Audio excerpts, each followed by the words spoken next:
Hey everyone, this is Steve Weintraub with Collider. I'm here at San Diego Comic-Con in our luxurious studio that you can tell is in San Diego, with the wind anyway. So being serious, I am here with the great folks behind Resident Alien. How are you guys doing? Doing great. Right. Doing really good. Yeah. I was going to say, it has to be a bittersweet time at Comic-Con.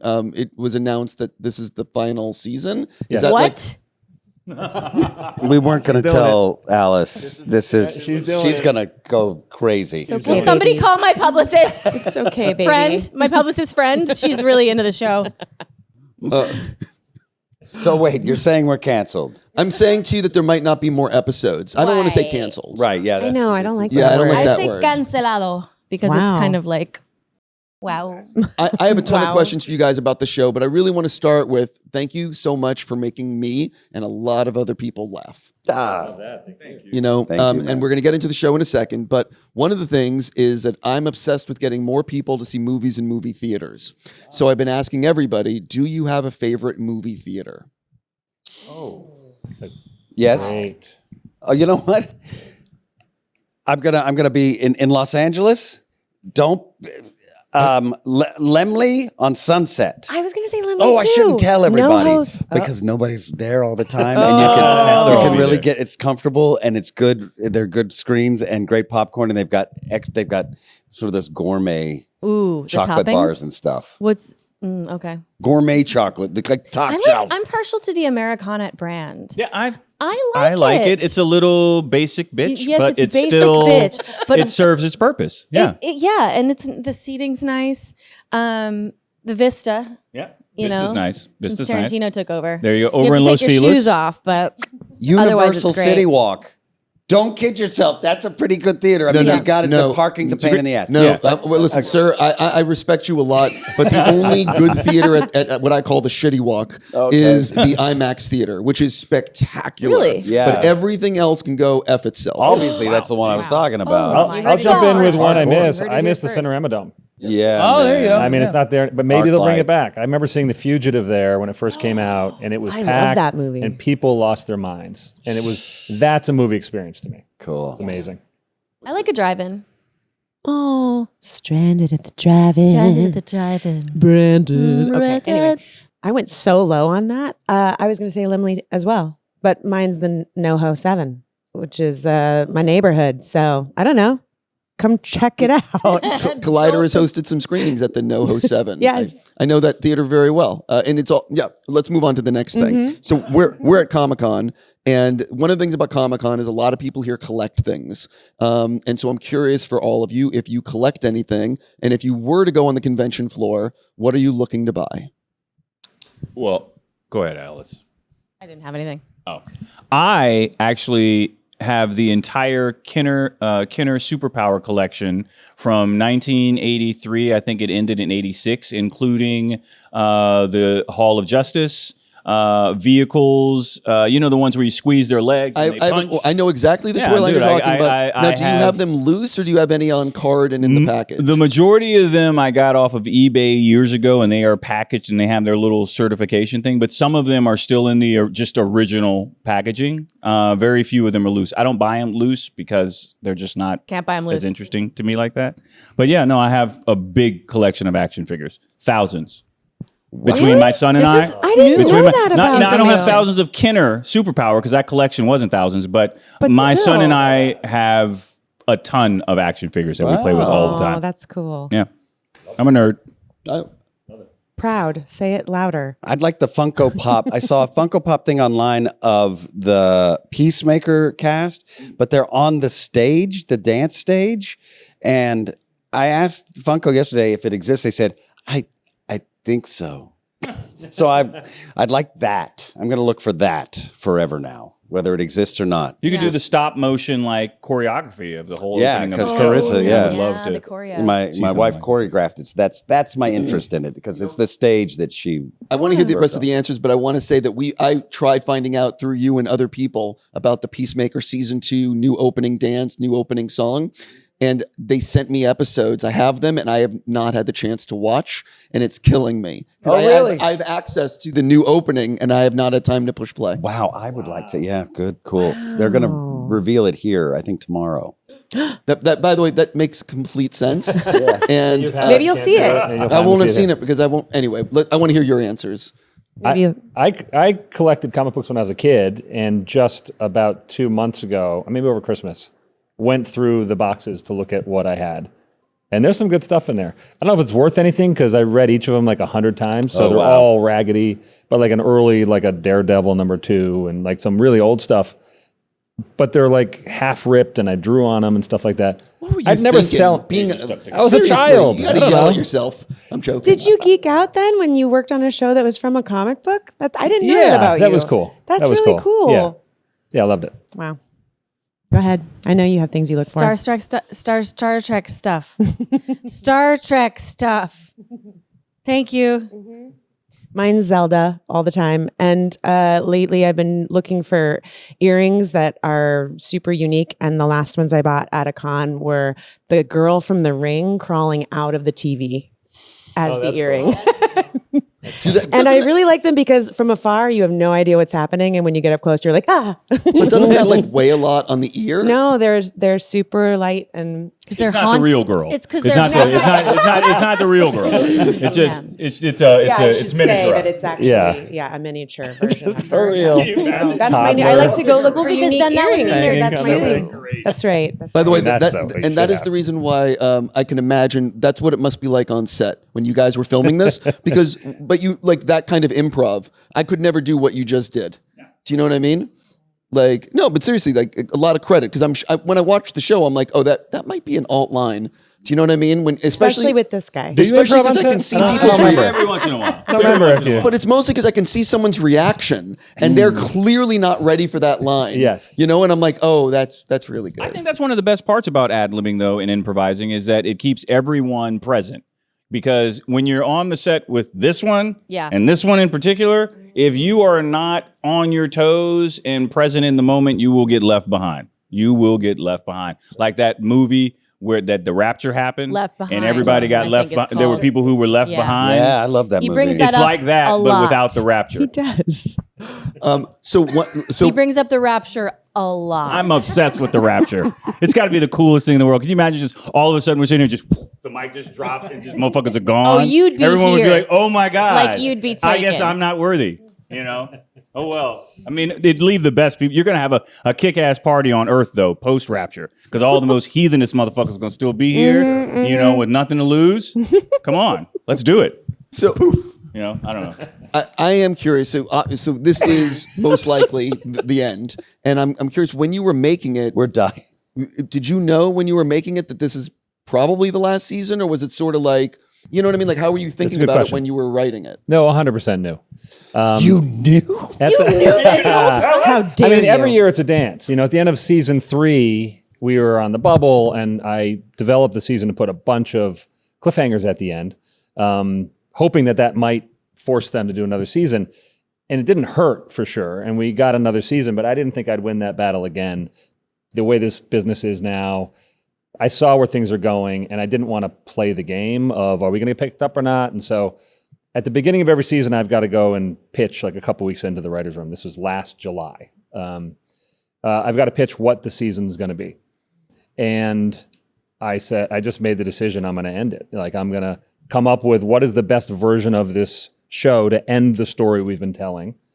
And I pitched that to them, and I didn't know what their reaction was going to be. I expected them to, because it's very clear, it's a satisfying ending to the series. And it's very clear that it feels like an ending. And I wasn't sure after I finished the pitch, which is 20 minutes or a half hour of the season, what they were going to say. If they're going to be surprised and be like, wait a second, you just ended it. And I finished the pitch and they're like, that's great. And I'm like, okay, well, I think probably. So when I went into the season, I sat down with all of these guys and said, look, this is probably going to be the last year. I don't see it going past this. As you read the scripts, you'll see what I'm talking about creatively. And we should just enjoy it and appreciate it while we're doing it, because it may not happen again. Well, the thing is, like, getting a television show, and people might not realize, getting a television show on the air is like impossible. Yeah. And then to have more than one season is winning a crazy lottery. Exactly. So, like, the fact that you guys did get 4 seasons is amazing. And That getting is to the end win. it our way. on our terms and tell the story the way we wanted to, I think, is tell Harry's story the way it meant to be. Not the way I wanted. Oh, okay. There you go. But yeah. I think we kill everyone. I think I suggested That was the this first Oh, pitch. you didn't. Oh yeah, that Everyone was in a wood chipper. I remember that pitch. Oh, you haven't Yeah. seen the last episode yet. Oh, I'm actually, this drives me to a question, and I want to know what you guys think. I think one of the things, like on television and in the movies, we've seen everything, every version of every story. But the thing that we really haven't seen too often is the villain winning or something really bad happening to everyone. And like I wanted in Game of Thrones, I wanted the Night King to win because I thought that. And I'm sorry for growing off, but I thought that like all these different places are all so obsessed with being like on the Iron Throne that if they just worked together, they could have defeated the evil. But having the villain win is representative of the real world, and now we're all so obsessed with our own thing. Well, they kind of did turn the hero into the villain for some reason. Yeah, the ending of with Game of Daenerys. Thrones is Anyway. fucking terrible, though. Thank you. Like it's just awful. But you know what? Agreed. They did that with Infinity War. I think the gut blow of that film and leading up to it was for the first time, everyone who's like a fan of all these superheroes and comic books, we watched the bad guy win.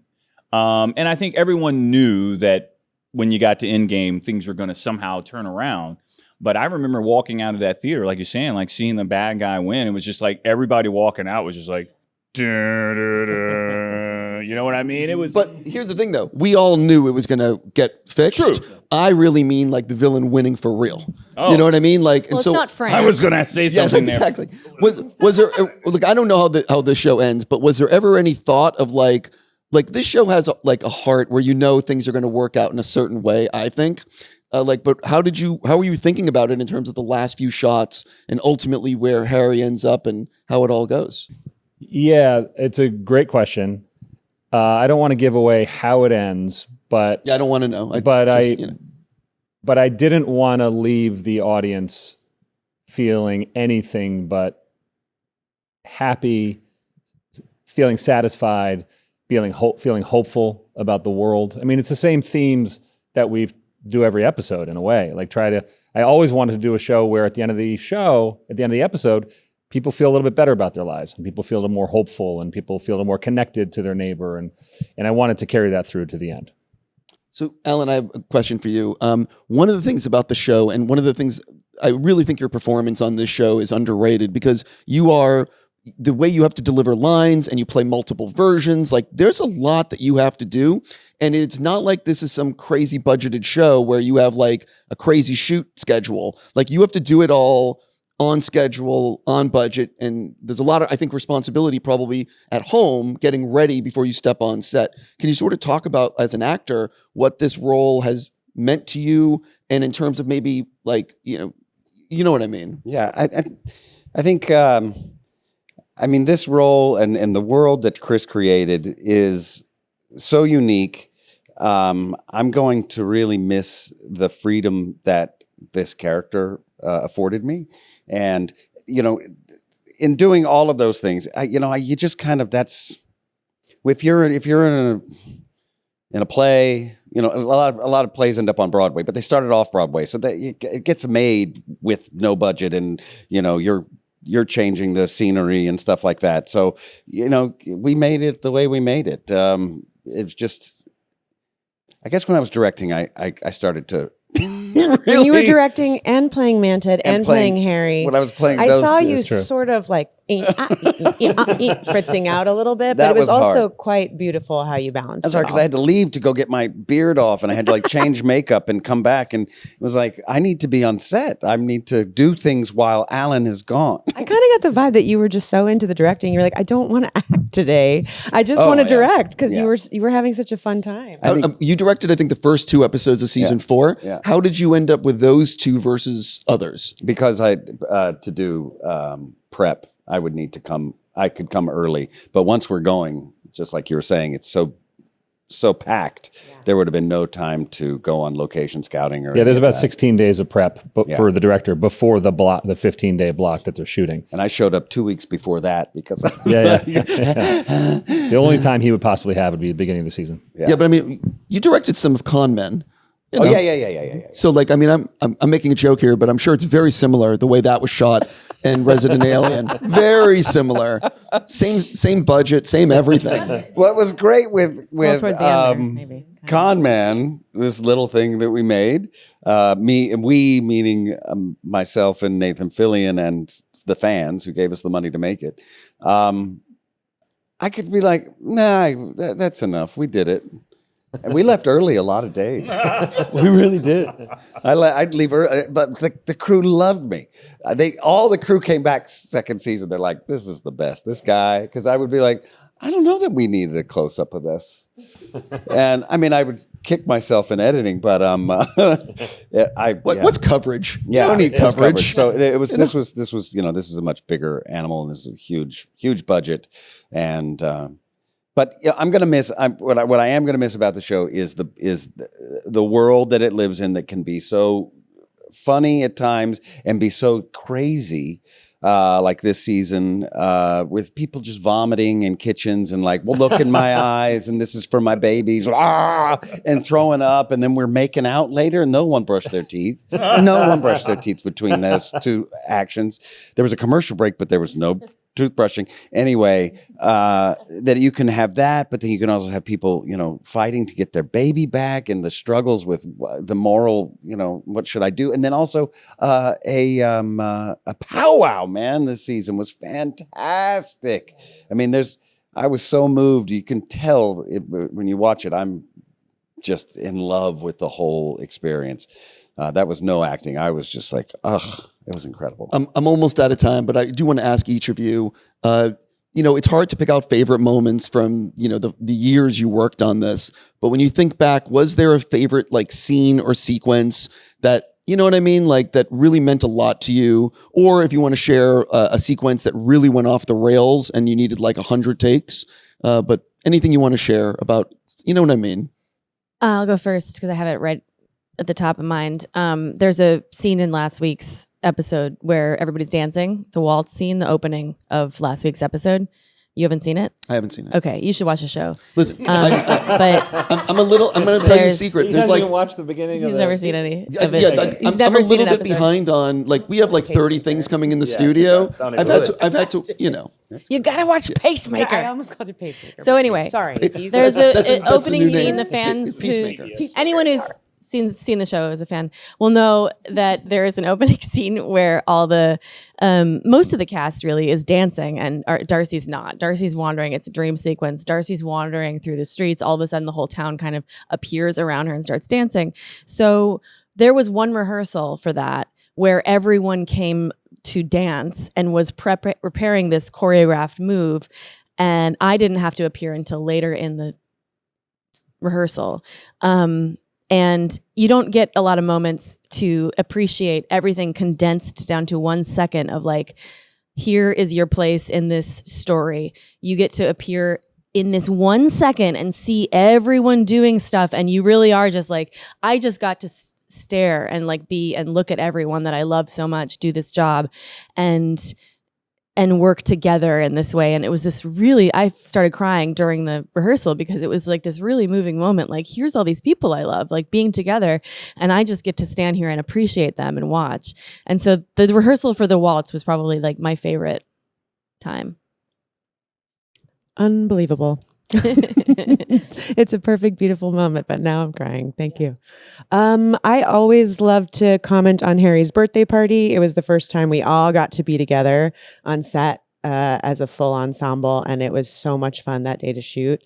And there is a scene coming up, a couple of scenes in the grand finale that I'm really looking forward to seeing, and also heartbroken to think about it being the last. But it is what it is.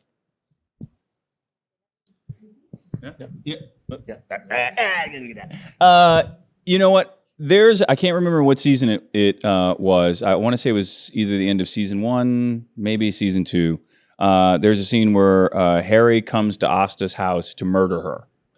And Alan's got this whole monologue that is so brilliantly performed, where he is simply begging her to let him kill her so he can kill everyone, because he can't kill everyone because he doesn't want to kill her. So he's like, I realize I have to come here and kill you. And he's very emotional in the scene, and he's crying, and it's against the backdrop of these somewhat outrageous things that he's saying. But that scene always stood out to me as a prime example of the dichotomy of what the storytelling of this show is. You have this hilarious moment of this emotional moment, this tormented individual, and you're hearing this deep, heartfelt, confession regarding how he feels, but it's against the backdrop of I'm here to kill you, and it just was. It's the perfect left turn in writing is kind of how I describe it, where something that's so kind of contrary to what's happening in the moment. And we tend to do that a lot where it sits in the background in a sense. And Chris is really great at setting those moments up. And that performance by these two was just outstanding. So that's what stands out to me. There was a moment in that scene that it was first episode of season 3, I think. There was a moment in that I ended up cutting out where Harry says, it's okay, I have a knife and I would make it quick. And Asta says, you're holding a spoon. And he says, okay, it wouldn't have been so quick. We ended up cutting it out for some reason. Yeah, I was thinking that same thing. I remember that spoon. There's so many. I mean, there's so many that I love, but to look at the comedy of it, to me, I have to look at the scene in season 3 where Harry and Heather, played by Edie Patterson, kissed in front of Asta and Darcy, and it was the most bizarre, weird. There's screaming involved. There's at one point they were. I mean, you could tell more about it, Alan, but there was one point where Alan had his mouth open. He was lying back, and she was spitting seeds into his mouth. But what was so great about it was not only obviously it was funny, but the crew was trying so hard not to laugh, and every time we cut, the crew would burst into laughter, and there was an energy on set for hours around that.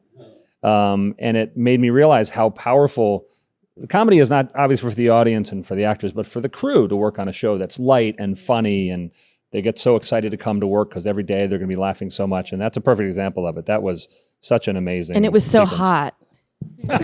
And we had to take breaks because I was so turned on. Yeah. Mine was from season 1, just because it was the end of a day.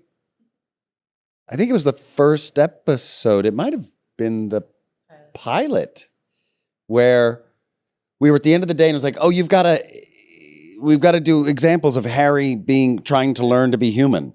And we only had time for 2 takes, I think. And we didn't have another costume. And I was like, well, I'll just take off my pants. So I'll do this.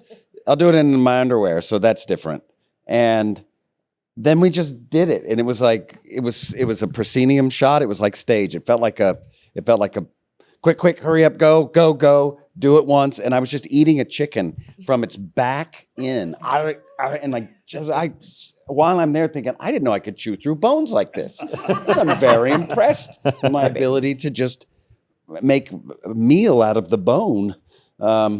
And then just fall over backwards, being confused by why gravity is taking me this direction. That fall is amazing. exquisite. Amazing. It was a lot of that. Like any TV show that allows that. I mean, that is not typical. I could keep going, but I really have to let you go to your panel and continue the Collider studio. I'm just going to say, for real, thank you for the laughter, and I'm really happy you got to end on your terms, and you're going to cry like crazy at that panel. No. Really? Yeah, look at... Again? No, I want to do it. Right. Everything's fine. Get your shit together. No, seriously, thank you, and really enjoy being at Comic-Con. Thank you. Thank you so much. Thank Thanks you. for Thank all you for these years everything. interviewing Please, us. thank you.